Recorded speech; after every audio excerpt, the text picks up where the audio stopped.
দেখুন এই ভিডিওটা। আমি বলতে চাচ্ছি আমার বিএনপির নেতৃবৃন্দ ওই জামাতের মেয়েদের ছায়া খুঁজে নেবে বলে দিলাম।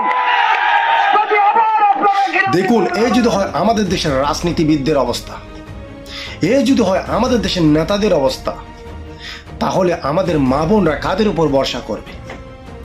আমাদের মা বোনদের ইজ্জত কাদের হাতে নিরাপদ থাকবে? আসলে এরকম নোংরা চিন্তা ভাবনার মানুষ আমাদের দেশে থাকার কোনো প্রয়োজন মনে করি না। ওরা কোনো দলের হতে পারে না। ওরা দলকে ডোবাচ্ছে, দলকে সামনের দিকে নিয়ে যাওয়ার জন্য চিন্তা করতেছে না। ওরা হোক জামাত, হোক বিএনপি, হোক অন্য দল, তাতে আমাদের কিছু আসে যায় না।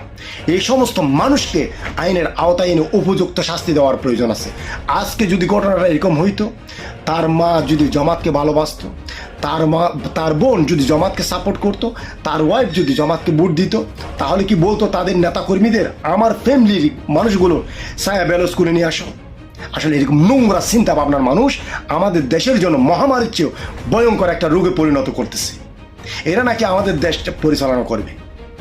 এদের সকলকে আমাদের বয়কট করতে হবে। সেই যে দলের হোক না কেন, হোক জামাত, হোক বিএনপি, হোক অন্য দল, তাতে আমাদের কিছু আসে যায় না। আপনার মন্তব্য অবশ্যই কমেন্ট বক্সে জানিয়ে যাবেন।